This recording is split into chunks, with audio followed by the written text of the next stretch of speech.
avec nous ce matin. Philippe Nicolas, vous êtes docteur en sciences de l'éducation et professeur des écoles.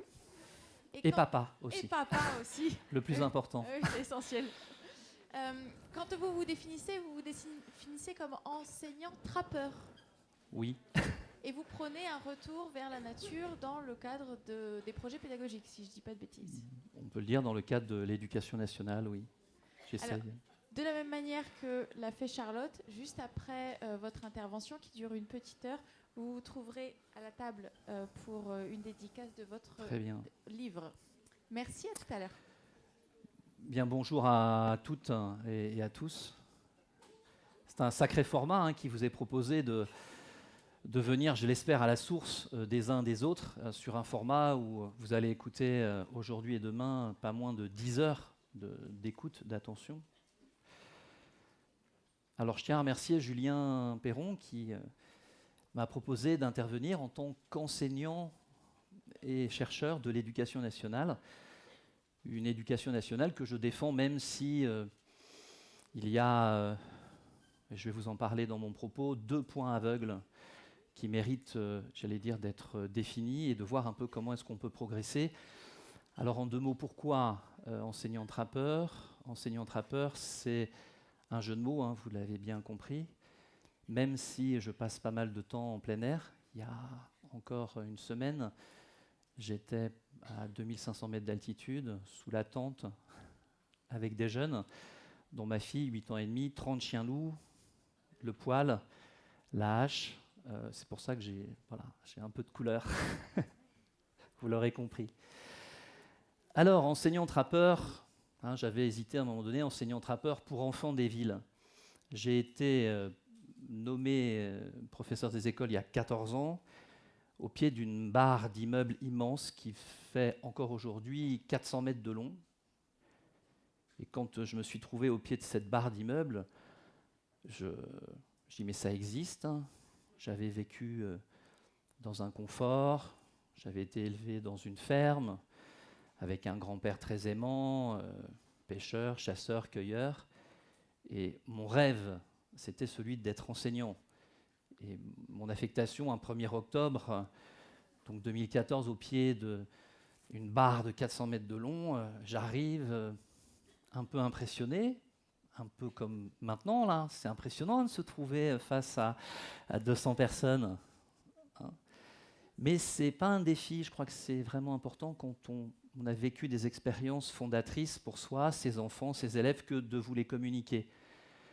Donc face à cette barre d'immeubles, j'arrive un peu, et puis je demande mon chemin, et je tombe sur une jeune fille maghrébine qui me dit « Vous n'êtes pas d'ici, vous ?»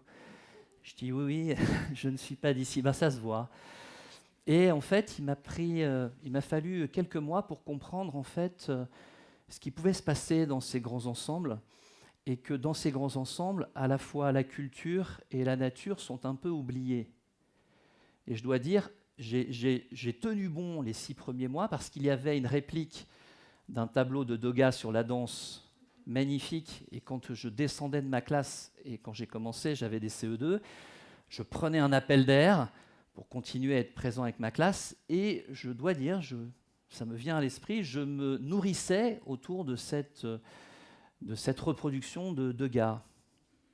Et puis, progressivement, j'ai pu voir, notamment, j'ai eu comme une sorte d'insight intérieur sur ce rapport au monde quelque peu compliqué que je ne connaissais pas. Et lorsque, en géographie, j'ai abordé les milieux naturels, j'ai vu qu'aucun enfant de ma classe n'accordait de place à l'être humain dans les milieux naturels. Alors certes, ils y mettaient des animaux, des plantes, des montagnes, mais ils plaçaient l'homme dans des tours. Et l'ISR, il y a 2-3 ans, sur un moment d'étude, me livre, mais maître, cet exercice que m'a donné ma maîtresse est très facile. Il avait en fait à comparer le sol de la planète Terre et le sol de la planète Mars. Il me dit, mais c'est très facile, sur Mars, maître, il n'y a que des cailloux, et sur Terre, il n'y a que du béton. Ce que je vous dis, c'est vrai. Et une autre anecdote, pour déployer un peu mon propos, Anas, un jour, me dit « Maître, j'ai soif ». Maître, j'ai soif, maître, j'ai soif. Je dois vous dire, là, aujourd'hui, j'ai été très interpellé par cette soif que me réclamait, que mendiait Anas. Et je l'ai compris non pas comme un besoin d'eau, comme je peux en avoir besoin là, en vous parlant, mais moi, je l'ai reçu comme un besoin fondamental, finalement, de lui donner cette eau de la connaissance, cette eau, finalement, du savoir. Et c'est vrai que cette petite parole qui m'a été donnée lors de cette matinée a eu un pouvoir chez moi, finalement, d'ouverture de conscience et de me dire, mais oui, peut-être la mission de l'école, c'est peut-être de proposer quelque chose d'une naissance à soi et d'une naissance au monde. Alors, je souscris au partage de Charlotte précédemment, qui nous dit « nous ne sommes pas des parents ni des êtres parfaits ».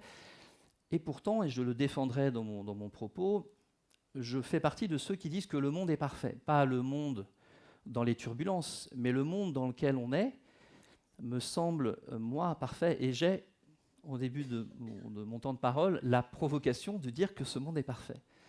Et de quelle perfection il s'agit, et de quelle expérience, finalement, nous avons besoin, finalement, de nous recevoir pour peut-être découvrir que la question du hasard, la question du chaos, la question aussi d'un temps qui s'accélère, peut-être peuvent être mises à défaut par rapport à une expérience où on va se sentir vraiment exister à part entière.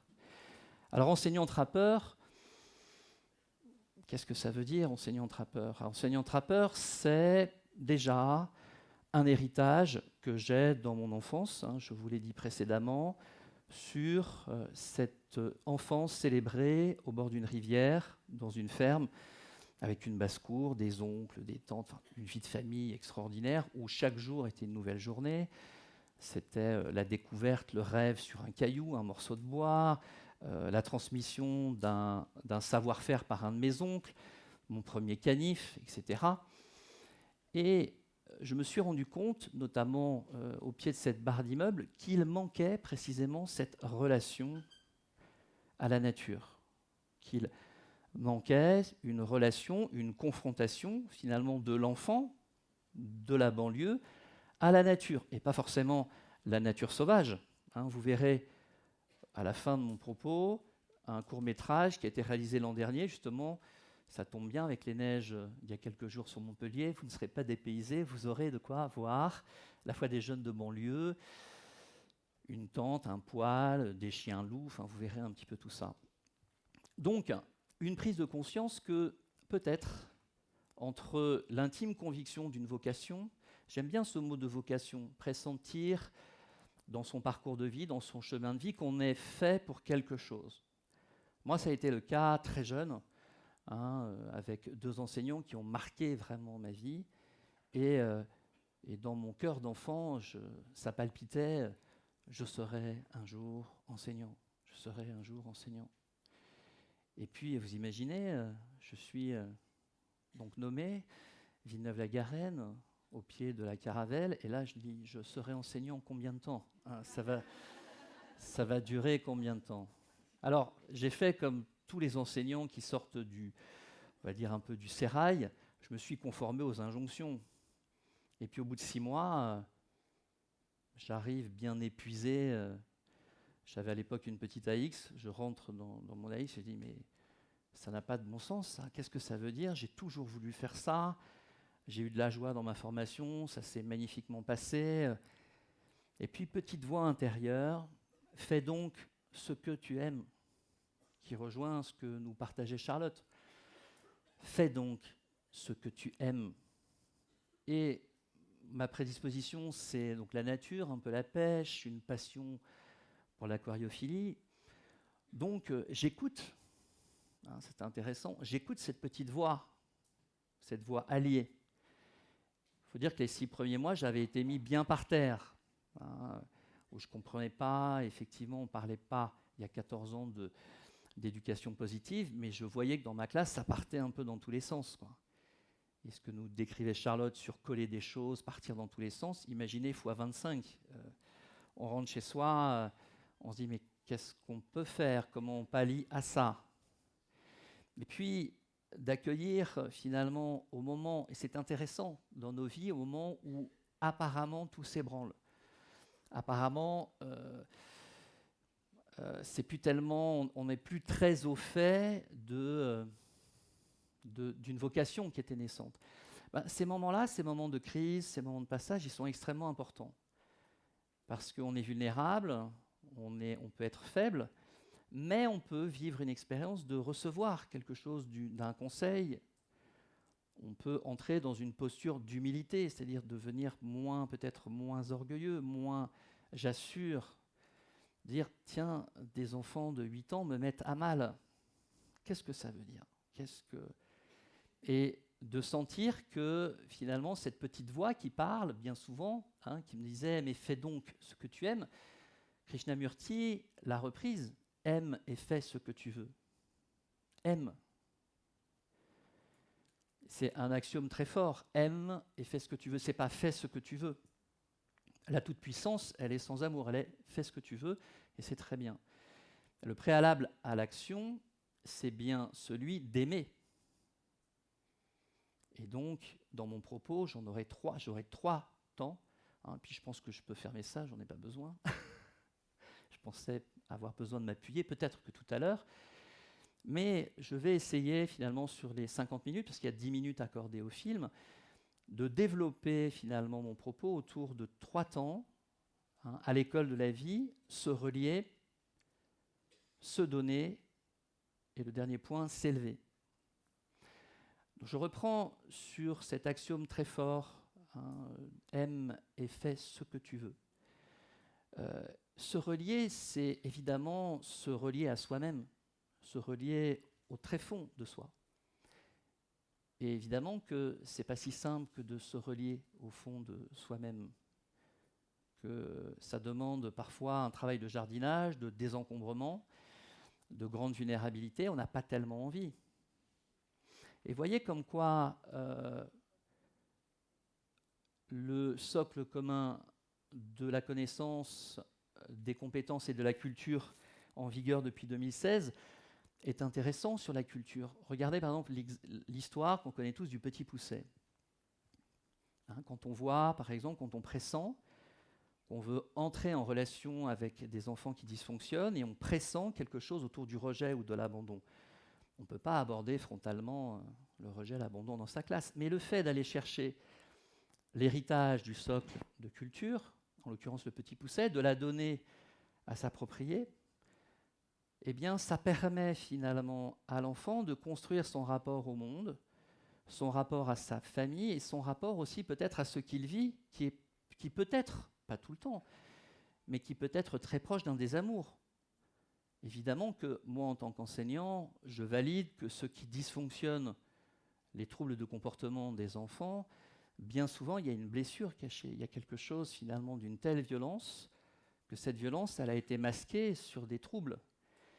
Et sur la culture, quand on arrive finalement à permettre à l'enfant de se situer, de se distancer, et que l'enseignant, dans la bienveillance, a la possibilité de le rejoindre là où il en est, on n'est plus en train de désigner une faute, dire il est insupportable, c'est de la désignation, je suis insupportable, donc il faut que je sois insupportable. Non, tes actes-là sont difficilement gérables, mais tu me dis quelque chose d'un désordre, d'une blessure, quelque chose qui mérite d'être rejoint dans l'intime de ton être. Et ça, dans ce temps de se relier, c'est évidemment se relier à soi. Passer du temps, la condition, tu aimeras ton prochain comme toi-même, on connaît tous ça. Je ne peux pas aimer l'autre. Et moi, j'aime bien dans le prochain tous les autres. Vous, mais les plantes, les animaux, tout ce qui est vivant. Je vais pouvoir entrer en relation avec le prochain, donc avec tous les autres, dans la mesure où j'accepte ce voyage en moi-même, où évidemment c'est vulnérable, mais je prends le risque de découvrir que d'une façon étonnante, je suis aimé. Je suis aimé gratuitement. Et la clé de la réussite scolaire, c'est bien l'amour gratuit. Ce n'est pas l'amour sous la condition Ah, j'ai une super note, papa va être content. Non, non, c'est pas ça, il ne s'agit pas de ça. Aujourd'hui, on travaille finalement aussi à être plutôt sur une évaluation qui donne à évaluer plutôt des compétences intérieures, comme la joie, comme l'enthousiasme, comme cette capacité qu'on a à se donner, à s'impliquer. J'aime, moi, dire à mes élèves très régulièrement, ne sois pas le meilleur, mais donne le meilleur. Ça ne m'intéresse pas que tu sois le meilleur. Le meilleur, pourquoi ? Alors oui, Martin Fourcade, génial, les médailles, mais à quel prix ? À quel prix ? Il y en a combien dans l'ombre de Martin Fourcade ? J'espère qu'il n'est pas là, parce qu'il tire tellement bien qu'il va m'en décocher une. Mais moi, en tant que pédagogue, en tant que chercheur, ce qui m'intéresse, c'est une parole qui ne sépare pas, qui ne rejette pas, qui ne soit pas élite, qui n'aille pas dire « il y a la crème de la crème qui m'intéresse ». Moi, en tant qu'enseignant, et de surcroît dans des zones difficiles, c'est d'avoir l'ambition de renvoyer à chacun de mes élèves que chacun est profondément aimable, que chacun a du prix, que chacun a une valeur. Et vous pouvez en vous-même faire cette expérience de dire, mais est-ce que j'ai de la valeur ? Est-ce que j'ai du prix ? Du prix pour quelqu'un, pour un autre, mon prochain. Et quelle valeur je m'accorde ? Je ne parle pas d'orgueil, de vanité, je dis, mais quelle valeur je m'accorde à moi-même ? Et on voit là qu'on entre finalement dans une autre école. On entre dans une école où le chemin, qui peut être long, c'est la garantie du bonheur pour tous, et pas du bonheur pour quelques-uns. Donc dans ce relier, j'aime beaucoup cet aphorisme-là aussi, amérindien, « Rends-toi digne de ce qui t'attire ». Quelque chose m'attire, non, j'y vais pas. Mais pourquoi tu n'y vas pas ? Rends-toi digne, ça t'attire, tu as envie d'aller voir cette personne, mais vas-y, ce lieu t'appelle. J'aime bien sur la thématique de ce relier, donc du désir. Tant qu'il y a du désir, il y a du sujet, il y a de la personne.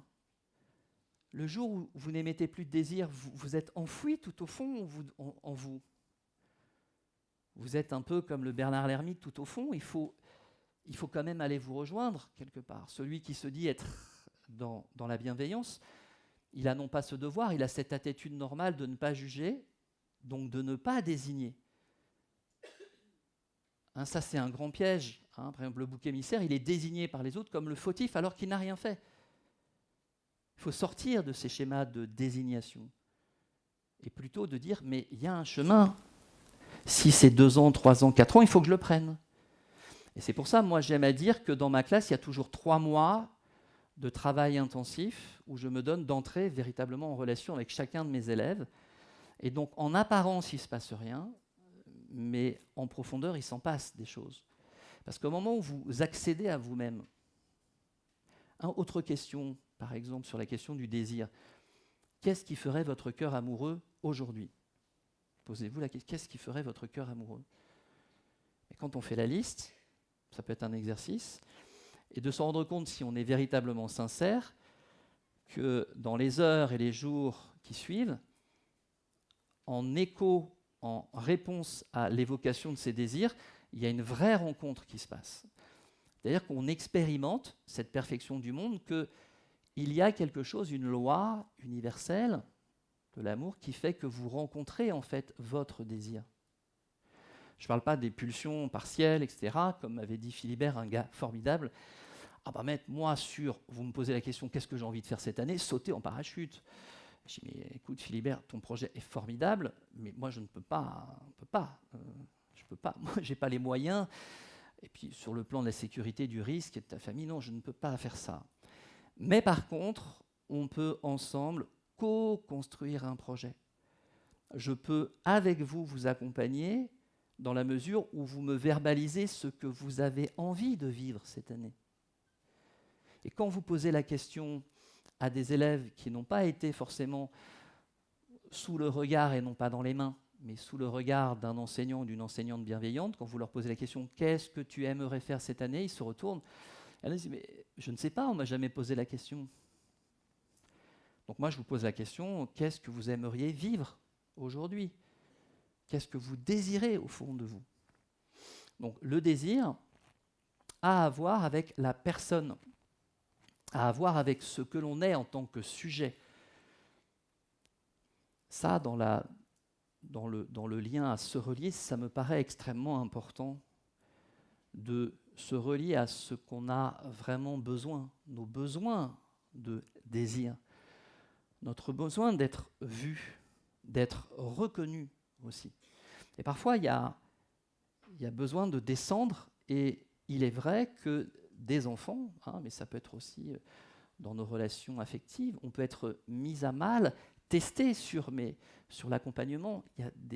Quand on a, par exemple, quand un enfant, c'est le cas dans ma classe, a pu être abandonné à l'âge d'1 an par son papa, je peux vous dire qu'il me met à mal. Il me met à mal depuis septembre. Et c'est à moi de comprendre que finalement, il teste quelque chose qui a été effroyable pour lui, mais il ne s'agit pas, moi, il s'agit en aucun cas que je sois dans réitérer le rejet qu'il a vécu. Donc on voit bien que la mission de l'école, elle est, comme je vous le disais, de permettre, au travers des apprentissages, et pour moi le socle commun de la connaissance de la culture et des compétences est tout à fait intéressant, parce qu'il n'y a plus l'injonction de faire de telle ou telle manière. On est plus, si vous voulez, sur des domaines, finalement, qui sont transversaux. Par exemple, le domaine des langages, on va être à même de susciter le langage aussi du corps, le langage de la raison sensible. Un enfant où on travaillait sur la raison sensible, à Québec, me disait cette poésie très belle, un petit haïku. Vous savez, ce petit tercet japonais. Il m'a écrit ça, et j'ai dit, mais là, si on n'est pas dans, finalement, l'avènement, dans la confirmation que chaque enfant au cœur de lui rêve du monde, voilà ce qu'il a écrit et qu'il a partagé à la classe. Ce petit garçon s'appelle Francis, il doit être bien grand aujourd'hui parce que j'étais en formation Erasmus il y a 13 ou 14 ans, et voilà ce qu'il a écrit. Blotti dans son cocon, la chenille rêve du monde. Eh bien, pour moi, ça c'est aussi un axe très fort. J'ai envie de vous dire, on est tous quelque part un peu blottis dans notre cocon, mais on rêve du monde. Et le désir, le rêve sont vraiment des axes très très forts. Je vous parlais de l'exemple du petit pousset, qui permet finalement à un enfant de commencer à découvrir qu'il a été l'objet de quelque chose qui est grave, d'un rejet. Mais finalement, il a aussi l'élucidation par le petit pousset qu'il peut aussi s'en sortir. Ce n'est pas l'enseignant qui dit « mais tu sais, mon petit gars, il n'y a pas grand-chose à faire vu ce que ton père t'a fait ». Non, non. Et puis, cette façon de s'insinuer, on serait dans l'ingérence. Donc, on doit être dans une posture, finalement, on doit sentir ce qui se passe. Et dans cette réserve du socle de compétences, de culture, de connaissances, on est à même, ça foisonne, d'aller chercher, finalement, le texte, la nouvelle, l'écrit, voire l'œuvre d'art, qui va, à un moment donné, reconnecter l'être de l'enfant à lui-même. Regardez, par exemple, l'œuvre d'art, une œuvre d'art. C'est pas tellement dire « c'est très très beau ce qu'il a fait », alors surtout qu'il est en train de fertiliser les chrysanthèmes, celui qui a fait l'œuvre d'art. Mais c'est d'avoir cette intuition de permettre à l'enfant de se rencontrer, lui, avec l'œuvre d'art, pour qu'il y ait une double rencontre entre l'œuvre d'art et lui, capable d'œuvre d'art. Et l'œuvre d'art, par excellence, ce n'est pas forcément la sculpture ou la peinture, c'est d'entrer, finalement, dans cette amabilité inconditionnelle de soi. La véritable œuvre d'art, c'est de devenir soi, d'être soi-même. Les chercheurs en sciences humaines disent le principe d'autorisation. Et ils disent autorisation. Comment devenir auteur de sa vie. Et aujourd'hui, dans les textes officiels, on voit de plus en plus de pédagogues, comme Philippe Mérieux, certes qui a pris sa retraite, qui parle très très bien de cette école qui doit permettre à l'enfant de devenir auteur de lui. C'est vrai que parfois, non pas ce désamour, mais cet amour maladroit des papas et des mamans qui veulent que la route soit bien lisse, qu'il n'y ait pas de cailloux. Alors on retire les cailloux, Et puis l'enfant, qui est extrêmement intelligent, se dit « mais si papa retire les cailloux sur mon chemin, c'est que je ne suis pas capable de les voir. S'il comble les trous, donc ça veut dire que je ne tiens pas debout, moi. Ça veut dire que j'ai toujours besoin de papa, de maman. C'est-à-dire que je ne peux pas grandir. » Et donc on voit que l'école, quand elle est prise dans le bon sens, où on n'a plus d'injonction de faire telle ou telle chose, mais on a plutôt finalement quelque chose que je trouve très intéressant, c'est qu'on est finalement dans une approche transversale et pluridisciplinaire, c'est-à-dire que, je vous donne un exemple, en littérature, de Giono, Un homme qui plantait les arbres, de façon transversale et pluridisciplinaire, on va travailler en littérature, évidemment sur Jean Giono, en géographie, sur le terroir où il a rencontré cet homme. On va travailler en mathématiques, sur le comptage finalement des glands, sur ce qui germe, en biologie. Et l'enfant a besoin de sens pour se relier à lui-même.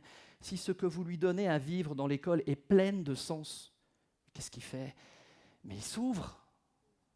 Mais si on reste dans une approche, on va dire passéiste, très abstraite, de Pythagore, de Thalès, où il y en a un qui va saisir le truc, entre guillemets l'intello, c'est une caricature avec ses petites lunettes, et qui est incapable de faire un retourné acrobatique ou d'aller dire qu'il aime tel ou tel. Et donc, c'est le seul qui va comprendre Thalès, c'est bien souvent celui qui est handicapé au niveau de ce qui est le plus essentiel, c'est-à-dire de ses vertus à entrer en relation avec le monde. Donc moi, j'aime bien à dire que l'école doit permettre notre naissance quelque part en tant que sujet dans le monde. Et l'espace de l'école, de toute façon, est extraordinaire parce que même si ça se passe mal, c'est un lieu de socialisation. Il y a le premier lieu, c'est évidemment la première école, c'est celle des parents. La seconde, c'est celle de l'école. Il s'y passe énormément de choses. Le sociologue François Dubay, quand il travaille sur le collège et le lycée, il donne à voir qu'il ne s'agit pas d'avoir la note, etc., que ce n'est pas ça qui l'emporte, mais c'est plutôt la vie qui arrive. La vie en dehors, finalement, des attentes et des conditionnements sociétaux. Et c'est pour ça qu'au moment de l'adolescence, nos jeunes, il semblerait qu'ils nous échappent. Mais ils ne nous échappent pas complètement, ils vont vers leur vie, ils vont vers ce qui fait sens.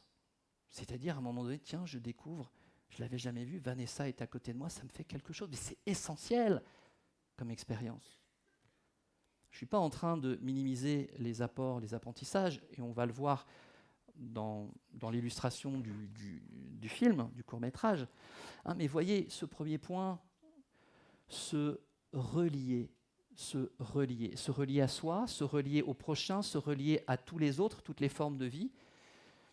Et les expériences, finalement, de la nature, de la confrontation à la nature, montrent des bienfaits, une énergie qui advient, un état, on va dire, de sobriété, c'est-à-dire qu'on n'a plus besoin de tel ou tel truc et de la dernière paire de chaussures.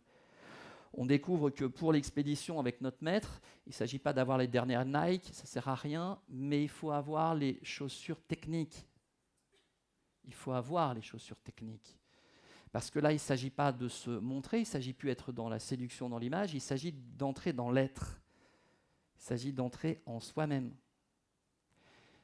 Et les apprentissages permettent cette reliaison avec soi. Regardez par exemple dans l'axe de la réforme, 3 points qui me paraissent essentiels à vous partager. Le fait d'écrire, qui est extraordinaire. Écrire, voilà cette anecdote qui me vient à l'esprit. Clara, en début d'année, à Villeneuve-la-Garenne, au pied de cette barre, qui était plutôt dans l'injonction de faire parce qu'il fallait faire. Une obéissance, mais on sentait un potentiel, mais elle n'était pas entrée en elle-même. Et voilà que suite au raid nordique, elle écrit un texte dans son carnet de bord, et je corrige, je suis assez émerveillé, je vais vous partager ce qu'elle a écrit, et je lui demande de le communiquer aux autres. Et elle écrit, dans le froid de l'hiver, sur mon traîneau, la force de mes chiens me réchauffe. C'est Clara qui nous appelle. C'est vrai, je l'ai dit. Et elle était entrée dans son dire. Elle se disait à elle-même, donc elle était heureuse. Elle touchait finalement un espace en elle, une espèce de point de centralité souterraine. Et ce qui est magnifique, c'est qu'elle le disait aux autres. Mais dès l'instant où on se dit soi-même aux autres, c'est gagné. Parce que les autres, ils sont pris dans le jeu d'être eux-mêmes aussi.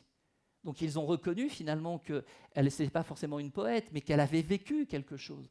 Elle passait finalement d'un domaine mental, cérébral, à elle descendait là, quoi. Elle descendait au niveau de son être, de son cœur. Et elle disait ce qu'elle, elle communiquait ce qu'elle vivait. Mais est-ce que ce n'est pas ça le cœur finalement de l'existence? C'est arriver à être soi et communiquer ce que l'on vit, en bien ou en mal. Donc les apprentissages, le fait d'écrire, ça va être se saisir finalement, évidemment, de la syntaxe, de la grammaire, la conjugaison, du vocabulaire, pour être au plus proche de ce que j'ai à dire, de ce que j'ai à me dire et de ce que j'ai à dire aux autres.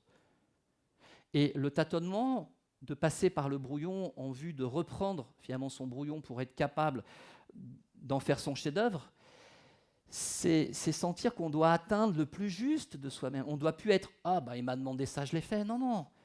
Je comprends qu'avec moi, je dois entrer en moi-même. Parce qu'en entrant en moi-même, je suis bien, quoi. Il me vient un autre aphorisme de René Char qui peut nous aider à entrer en nous-mêmes. Il dit « Dans nos ténèbres, il n'y a pas une place pour la beauté, toute la place est pour la beauté. » Je vous répète, dans nos ténèbres, il n'y a pas une place pour la beauté, toute la place est pour la beauté. Ce qui veut dire que peu importe ce qu'on a vécu, dès l'instant où on a encore du souffle, de la vie, une capacité d'oraliser, de verbaliser, on peut mettre des mots sur nos mots, ce qui nous a meurtris, et on peut accéder en soi à cette part magnifique qui fait qu'on est nous-mêmes sur la planète. Et ce nous-mêmes, il est vraiment relié avec le vivant. On se rend compte, à l'instar de l'œuvre de Charles Darwin, qu'on est tous finalement en lien. La physique quantique, qu'est-ce qu'elle dit? Elle dit rien d'autre de l'inséparabilité entre les objets. Il n'y a pas de séparation entre les objets.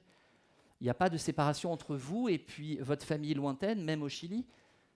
Il n'y a pas de séparation. Par exemple, on a à la maison un gros bouvier noir. Je vous parle, je ne suis pas là, mais je suis encore en lien. Ma chienne est en lien avec moi. De façon subtile, vous avez tous fait l'expérience d'envoyer une charge, une énergie d'amour quelque part, et quand vous avez revu la personne que vous aimiez, elle dit « Oui, j'ai bien senti que tu avais pensé à moi ». Donc, inséparabilité des objets, donc permettre à être, finalement le danger, on le voit là, dans mon temps de parole, c'est de s'éloigner de soi, c'est de ne plus toucher la cible, ce que l'on est, nous. Et peu importe si ça me coûte du temps, et on voit qu'en littérature, il y a plein de choses extraordinaires à vivre. Deuxième axe très très important pour se relier, la résolution de problèmes. Extraordinaire la résolution de problèmes.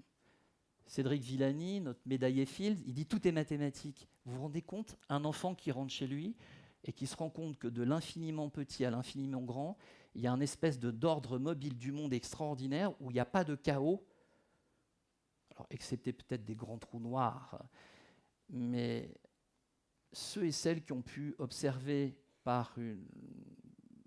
au regard du microscope une cellule, c'est extraordinaire une cellule. Et puis les étoiles, comme on a pu les voir il y a 10 jours à 2005, comme ça, on avait l'impression qu'on pouvait les attraper. Entre l'infiniment petit et l'infiniment grand, l'enfant, il dit « mais je suis dans un monde extraordinaire ». Ce monde m'invite à le comprendre, à le sonder. Et peut-être que la vérité qui saisit tout ça, c'est une vérité heureuse, c'est une vérité joyeuse. Tout ça, c'est bouleversant. C'est-à-dire que l'enfant découvre que son existence a du sens. Donc il donne le meilleur, non pas parce qu'on lui demande, mais parce que c'est un allant de soi de ce qu'il découvre. Donc la résolution de problème, c'est je suis face à un problème, j'ai une ou des inconnus, et finalement ces inconnus deviennent connus. Quelque chose qui était de l'ordre de l'inconnu devient connu. Est-ce que dans nos vies, on sait encore nous faire avec l'inconnu? C'est René Char qui disait « Comment pourrions-nous vivre sans l'inconnu ?» À chaque fois que je me suis, moi, personnellement risqué dans l'inconnu, j'ai grandi en moi-même. Et nos enfants, ils nous attirent dans l'inconnu. Ils nous convoquent dans l'inconnu. Mais un inconnu allègre, vivant, enthousiaste. Nos enfants réclament, à l'instar du petit garçon dans dans son haïku très très beau, rêve du monde. Il n'y a pas un enfant qui ne rêve pas du monde. C'est au moment où ce rêve est barré que ça part en live, entre guillemets. Donc se relier, je regarde ma montre, se relier évidemment au vivant, vous allez en voir. Et je donne par exemple l'exemple de la nouvelle Construire un feu de Jack London. Ça a été comme une petite semence, un petit germe qui a pris, c'est ça la pédagogie de projet, c'est qu'on a une intuition, on a un germe, c'est pas on a un projet en masse comme ça où tout est écrit, ça c'est pas des projets. Ce qui est très beau, c'est la discrétion d'un désir qui va s'articuler vers des rencontres, vers des objets, vers des choses à réaliser. Et donc ces petits germes, là, notamment Construire un feu, les enfants, l'an dernier, ont commencé à rêver d'être un peu comme des Inuits, comme des Esquimaux. Ils avaient envie de se confronter au froid. Alors moi, je suis assez sensible à me trouver à faire l'école en pleine nature, donc j'ai frotté. Alors, je dois quand même être sincère et honnête. Il est vrai que, étant moi attiré par les espaces sauvages, c'est vrai que je suis un peu chercheur impliqué et je participe de la catalyse des projets, mais je ne les plaque pas. Je ne plaque pas les projets. Je suis vraiment dans ce désir d'accueillir ce que les uns et les autres ont envie de vivre. Et une année, il y a 4 ans, il y a une jeune fille qui semblait à côté du principe de dynamisme du projet de la pédagogie de projet autour de construire une fusée.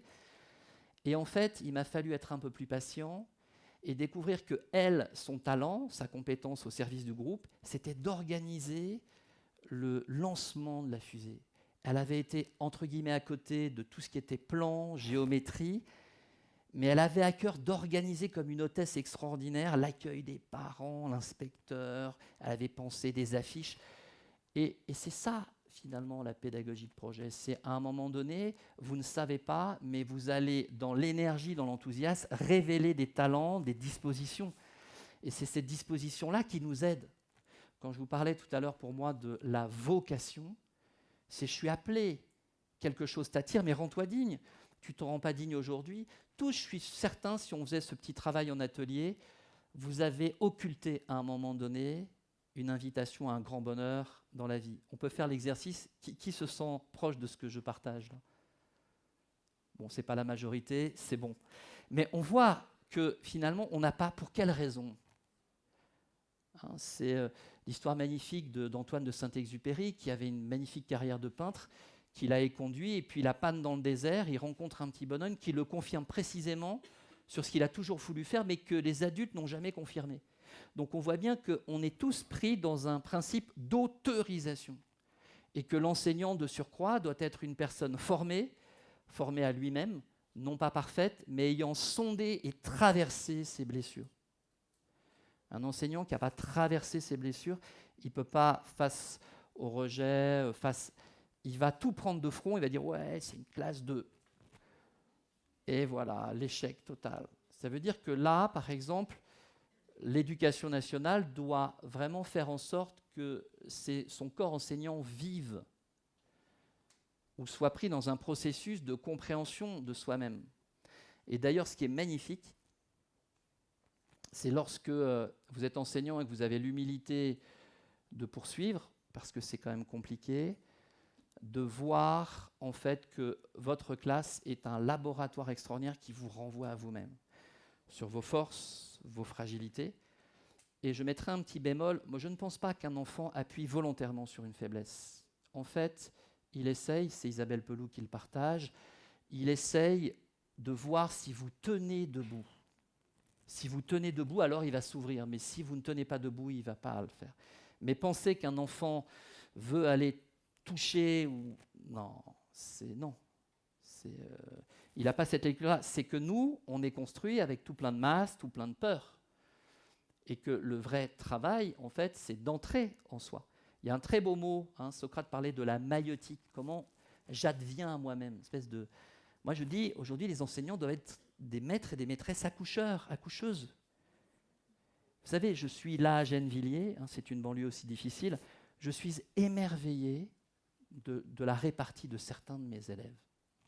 Plus j'ose l'exigence, non pas du savoir, parce que le savoir, je clique sur Internet, ça se déverse, mais de leur connaissance, c'est-à-dire du savoir, connaissance, connaître, co-naître. Je nais avec le savoir.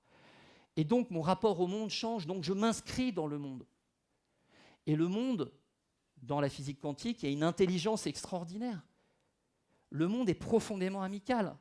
Si vous consultez, il me reste 5 minutes, c'est bien, avant le film, si vous consultez l'héritage des cultures premières, cette harmonie vis-à-vis du cosmos, ils ne sont pas barrés, limités à leur quête de vie, ce n'est pas tellement une maison plus grande, la question de la propriété, elle ne se pose pas pour eux.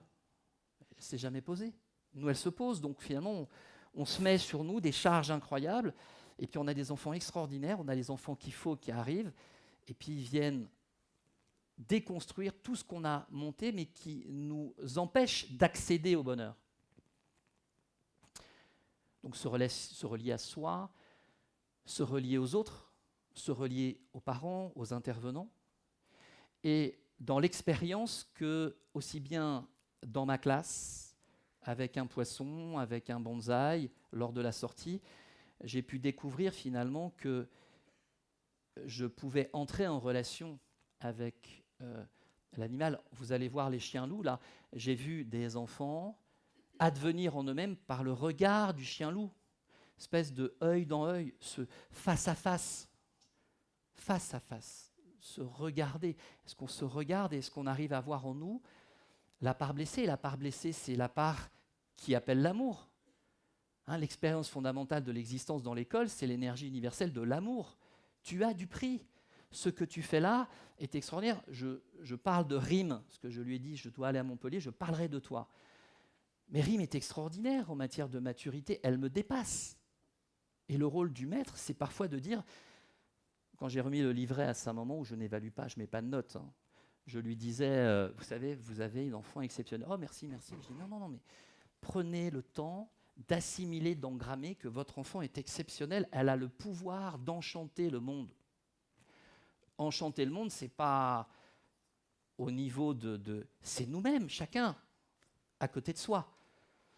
Donc, se donner. Le principe, une fois que je suis révélé à moi-même, une fois que j'adviens à moi-même, une fois que j'ai touché finalement qu'au travers de ce que j'évalue comme des ténèbres, comme de la culpabilité, comme un impossible, je découvre au fond de moi que j'ai du prix gratuitement. Il y a beaucoup de courants dans le développement personnel qui disent « je suis aimé inconditionnellement ». Mais c'est l'expérience qu'il faut chercher à vivre.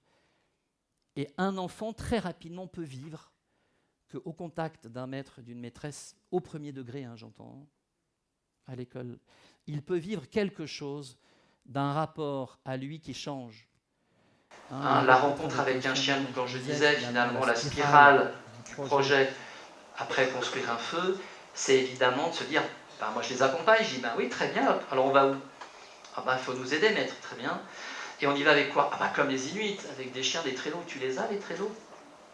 Non. Qu'est-ce qu'il faut faire? On les achète? On n'a pas d'argent. On va les construire. Ouais, on va les construire. Mais vous imaginez, l'enfant, il rentre chez lui, 48e étage. Papa, je vais construire les traîneaux. Traîneaux de quoi? Mais traîneaux, on va partir, Jack London et tout. Donc l'école, l'impulsion d'être, le suit. Et allez, c'est parti. Son histoire s'engramme dans la grande histoire du monde. Et ce n'est pas des mots, ce n'est pas simplement des mots ce que je vous dis. Notre histoire à chacun, elle peut entrer dans l'histoire du monde. Elle entre dans l'histoire du monde non pas en étant des grands, mais en étant garant de la joie et du bonheur qu'on incarne et qu'on éclabousse le monde. Et là, le film que vous allez voir dans quelques minutes retrace un peu tout ça. Donc se donner comme la vie se donne. Une fleur, elle ne sait pas, non, là, c'est pas la rose du Petit Prince qui est un peu délicate et un peu prout-prout, mais la vie se donne. Un pommier, mais il est appesanti de pommes. Le torrent, il ne se limite pas à 2 mètres cubes, il y va, quoi. Un enfant, quand il est pris dans « je me donne, je m'implique », c'est comme si l'énergie du monde, vous avez un philosophe magnifique qui s'appelle Michel Maffesoli, qui a écrit « La raison sensible », il parle de ce concept de la centralité souterraine, c'est-à-dire qu'on est envahi de la vie, et la vie intense, pas la vie au rabais, la vie, notre vie entière, c'est-à-dire notre vie dans ce qui a été le plus noir, le plus meurtri. C'est tout ça qui est appelé, je vous donnais la métaphore du torrent, imaginez des troncs d'arbres qui barrent le torrent. Eh bien, vous avez la possibilité, en vous faisant aider ou vous-même, de désirer de retirer finalement ce qui entrave ce courant de vie. Christiane Singer, si certains la connaissent, notre regrettée Christiane Singer, parlait de la fluence de la vie. On est pris, apparemment tout est fixe, ça ne bouge pas, mais une énergie peut nous saisir, nous rejoindre et peut nous faire être nous-mêmes.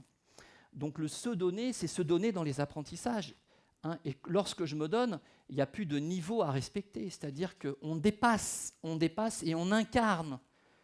La question de déconversion, par exemple, une année, 2 élèves s'étaient trompés entre les grammes et les kilos pour leur expédition en chien nordique. Alors j'ai dit, on va laisser, il faut que finalement ils découvrent la conséquence de leur erreur. Il n'y a rien de pervers, mais de se dire que la vie, je peux entrer finalement dans une adéquation où tout est rigoureux, tout prend sens. Aujourd'hui, il y a un déficit de sens dans notre école. Un déficit de sens et un déficit d'intensité parce qu'on ne se relie pas à la nature. Même si, effectivement, je défends l'éducation nationale sur sa proposition du socle, que je trouve très intéressante, et qui est un petit peu, finalement, comme un tableau de bord d'une voiture. L'enfant, le jeune, à l'école, est sur un tableau de bord, on lui transmet comment piloter, mais l'impulsion, le moteur, c'est lui. C'est-à-dire que, finalement, aujourd'hui, pour moi, ce qui est plein d'avenir dans l'éducation nationale, c'est que l'éducation nationale ne dit plus à tel enseignant « fais ci ou fais ça », c'est terminé. C'est à l'enseignant d'être lui-même. Et ça, c'est un pas énorme. C'est un pas énorme. Alors le troisième point, c'est effectivement s'élever, non pas dans la toute-puissance, dans le fantasme de la toute-puissance, c'est s'élever en conscience que le monde m'habite, que des amis m'habitent, que je suis un être de relation. Je fais l'expérience en moi que l'énergie universelle qui traverse toutes les cultures, c'est l'amour. Je dois avoir expérimenté ça. Et pas simplement d'ambitionner d'être le premier à la master school de je ne sais pas quoi. C'est peut-être un allant après. Mais déjà, l'expérience fondamentale, j'ai du prix, je me connais. Je m'élève en conscience, en connaissance, et je suis garant du monde. Le monde, je le porte en moi, parce qu'il me porte. Si on avait la possibilité, et là, de faire un petit zoom en Google Earth, on zoome ici la salle, et on prend de l'altitude, on va voir que notre dépendance au substrat terre, il est total. Mais dans nos décisions, parfois, dans l'éducation nationale ou politique, est-ce qu'on a encore conscience que finalement, cette terre-là, c'était une terre patrie, comme disait Edgar Morin, notre terre patrie, une terre à laquelle on va découvrir des liens. Et donc, vous l'aurez senti, dans la pédagogie de l'enseignant trappeur, c'est donner ma joie, mon enthousiasme à cette reconnexion fondamentale avec la vie. Non pas d'en faire des Robinson Crusoe ou d'autres trappeurs, mais d'en faire des gens vivants, heureux et qui sont capables, à un moment donné, de saisir leur bonheur. Avant de voir le film, je terminerai, mais Julien ne me fait pas signe, ça veut dire que j'ai encore quelques minutes. Impose ta chance, serre ton bonheur et va vers ton risque. À te regarder, ils s'habitueront. Mais voilà, une poésie qui va chercher finalement ce qu'on est. Et si au soir finalement de cette grande aventure de ce week-end, vous sentez qu'un risque, vous ne l'avez pas pris, il faut le prendre. Et je termine par cette petite parole de Jimmy, et on va lancer le film. Jimmy, on avait accueilli un papou, on avait accueilli des Amérindiens, on avait accueilli un papou en classe. Et puis c'est un petit garçon quelque peu complexe, et au bout de quelques mois, il a fini par éclore. Lui aussi, il avait son temps, il fallait le moment favorable. Et c'était cette fascination devant les cartes de Papouasie. Et il tirait des traits, il traçait des itinéraires. Et à un moment donné, dans un surgissement en classe, il fait « Maître, le chemin, c'est l'obstacle. » Vous imaginez la parole? Moi, je l'ai noté, je m'assieds, je fais « Consecration ». Là, j'ai dit « Waouh !» Il a balancé du costaud. Mais j'ai envie de vous dire, si vous évitez tous vos obstacles, mais il n'y a pas de chemin. Justement, le chemin pour s'élever, ce n'est pas d'aller dans les obstacles, mais il y a un obstacle, mais on le regarde, quoi. Et le chien de traîneau, c'est une analogie à cette vie. On est sur le chemin. Je donne le meilleur de moi à un chien. Moi, je l'ai vécu. Je vais me mettre debout pour vous le dire. Un chien de 17 kilos, Anouk, un chien loup. Sur un dénivelé comme ça, vous allez le voir. Si je le vois, je vous le montre. Et à un moment donné, je le voyais, il donnait toute son énergie, quoi. Et je dis, mais attends, il n'y a pas de bon sens. Vas-y, donne-toi, là. Et je commence à me donner. Chef de meute, il se retourne, il me regarde, il voit que je donne mon énergie, il donne son énergie. Mais des expériences fondamentales. Quand un enfant vit ça, il se dit, mais le jeu de la vie, c'est je me donne, on me donne, c'est OK. Il n'y a pas de piège dans tout ça. Le piège, c'est quand je suis recroquevillé, terré dans mon trou, quoi. Donc finalement, une invitation à surgir, peu importe. Et n'ayez pas peur des blocages et des blessures. Je vous invite, Julien, si tu peux... Voilà, merci de votre attention.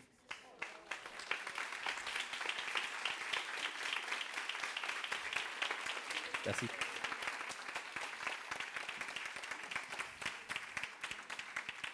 Cinq mois de préparation pour juste cette journée-là. Est-ce qu'on peut...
Alors, c'est un film qui a été réalisé par un cinéaste de la ville, qui est venu, non pas par hasard, qui a choisi finalement avec son responsable de service et le maire de donner à voir cette pédagogie de projet au fil des mois.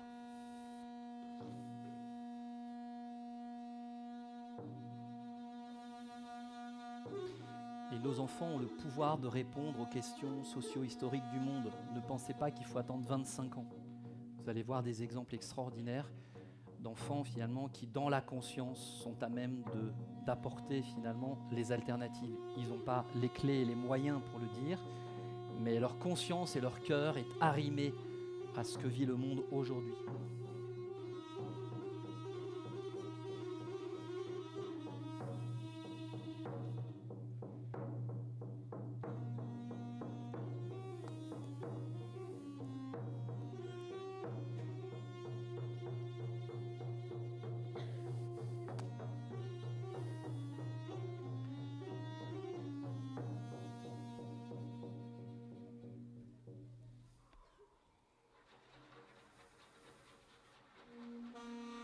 On avait une mission scientifique, c'était celle de faire des relevés pour appréhender le réchauffement climatique. Donc là, on est dans un lycée, vous voyez les enfants, c'est ce que je vous disais, l'approche pluridisciplinaire. On voit les petits qui sont en lien avec des élèves de BTS capables de réaliser les objets dont on avait besoin.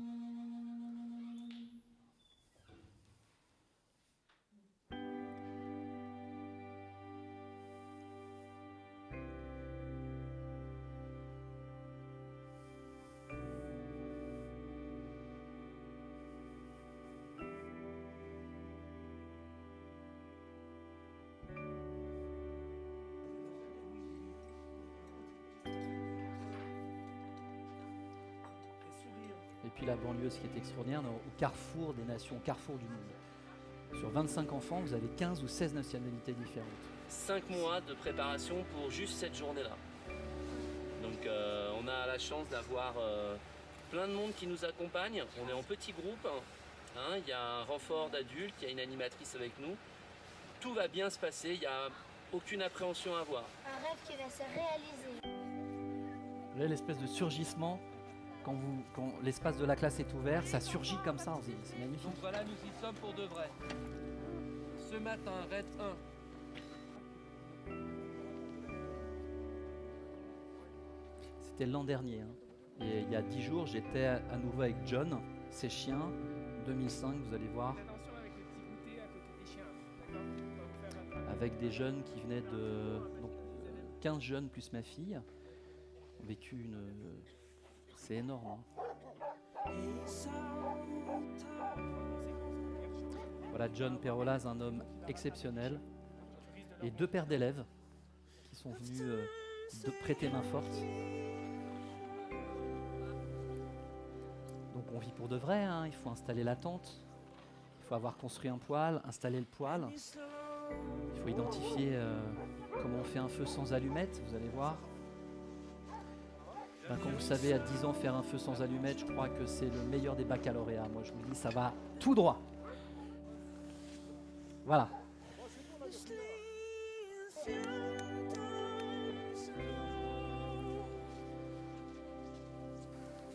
Excellent. Ce que tu as fait. Là, tu vois. Et là, regarde, tu vois, les 2 perches, elles touchent bien le sol. Un bon alignement. C'est pas vous, c'est excellent. C'est bien, Adam. Tu vois, là, tu es sur un principe réveil. Ça me fait plaisir. Les parkas nous ont été offerts par une entreprise qui m'a dit « Tu as besoin de quoi ?» J'ai dit « Parka ». Et l'écusson que vous avez vu a été réalisé par une élève de la classe qui a un talent de dessin qui lui a sauvé la vie. Ça l'a révélé, quoi, son talent pour le dessin. Vas-y. Là où il y a... Sur le foyer, c'est là où il y a les flammes. Voilà. Voilà Philibert. Je veux dire qu'il m'a fait grandir en sagesse.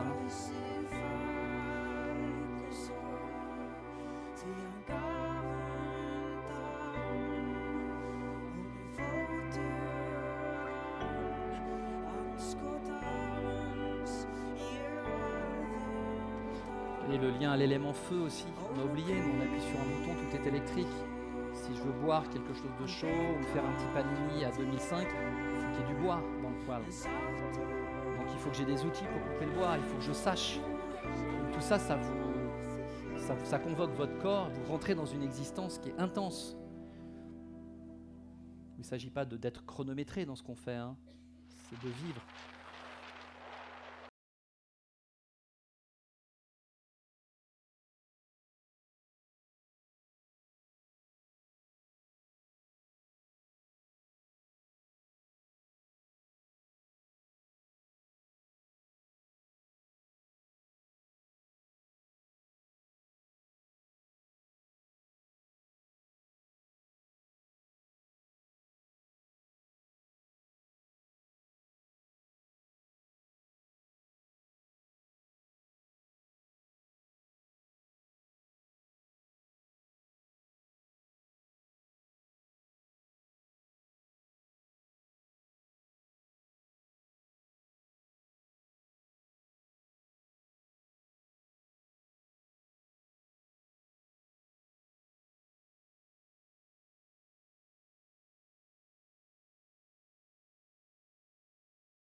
Voilà. Bon appétit.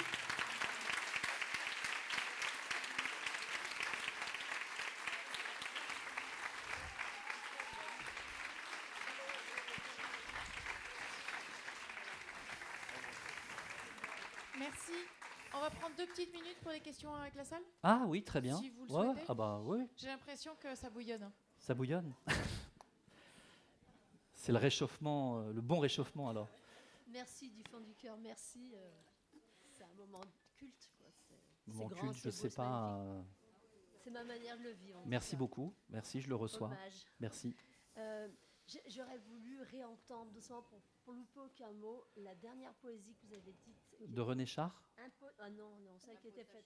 Impose ta chance, impose ta chance, serre ton bonheur et va vers ton risque. À te regarder, ils s'habitueront.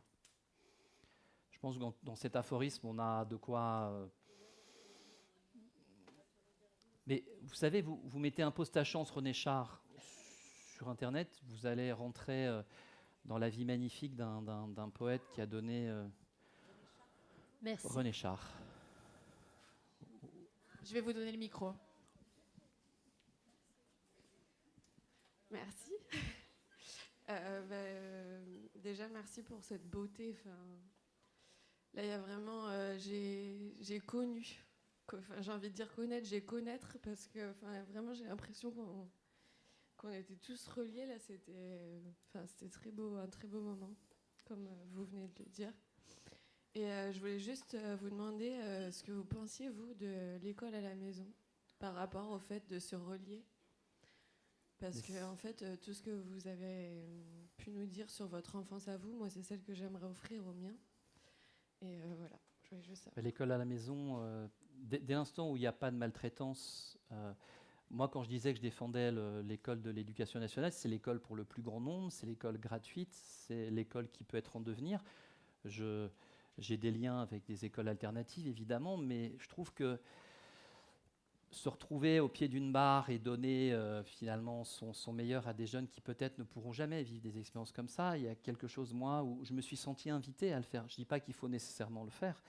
Maintenant, à l'école à la maison, la première école, c'est vraiment celle des parents, mais peut-être faire rentrer dans l'espace de la famille des intervenants qui vont avoir cette passion et qui vont transmettre la passion de la vie. Ça, c'est peut-être important. Et puis, les enfants inuits, comme les enfants amérindiens, grandissent en imprégnation avec leurs parents. Nous, on est vraiment dans du verbal avec nos enfants. Il suffirait qu'on se mette à peindre, à se mettre à faire du chien de traîneau, de la sculpture, on verrait nos enfants s'épanouir parce qu'ils nous voient heureux, quoi. Ils nous voient saisir notre bonheur, saisir notre chance. Et nous, c'est vrai, on reste très frontal au niveau verbal, mais si la nature est à proximité, si vous avez à proximité de chez vous des parents qui ont ce même désir, donc il faut créer peut-être un petit collège et puis qu'il y ait finalement des rotations chez les uns et chez les autres. Hein, voilà. Monsieur, merci beaucoup. C'était vraiment époustouflant. Et puis j'ai bien aimé aussi voir mes voisins et moi-même verser quelques larmes à la fontaine de l'amour. Ah, bah écoutez, quel beau partage. Mais alors je voulais vous demander, quand ouvrez-vous l'école des grands ? L'école des grands, vous voulez dire lesquels grands ? Des Les parents ? Des professeurs.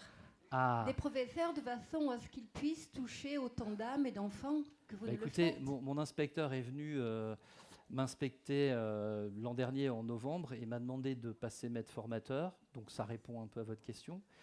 Et puis si dans l'Assemblée, il y en a qui ont un projet, vous savez, on est là pour en discuter et puis voir. Dès l'instant où on est plusieurs à partager un esprit, une énergie commune, on peut faire des belles choses.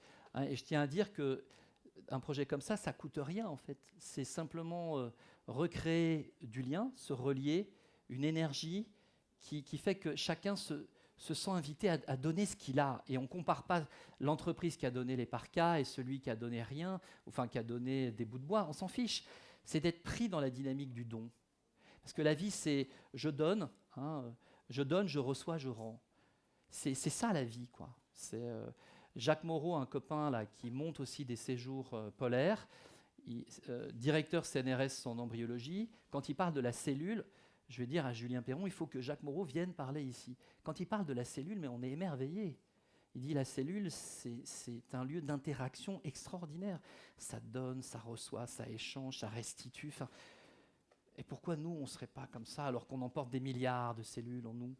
Donc voilà, alors l'école des grands, moi j'ai un petit projet qui m'anime, c'est redonner une intensité à la parentalité sur des séjours des mini-séjours de 5 jours où il est question de construire sa pagaie avec son enfant et de descendre une partie du Guil, donc qui est assez torrentueux, et de voir que c'est dans le Queyras, et de voir finalement que nos enfants sont grands, nos enfants ont du pouvoir, et qu'on peut passer de l'éducation à la contemplation. On peut voir que notre fille, notre garçon, finalement, le contemple parce qu'il devient lui-même, quoi. On n'a plus besoin d'aller lui mettre du grillage et des barbelés, quoi.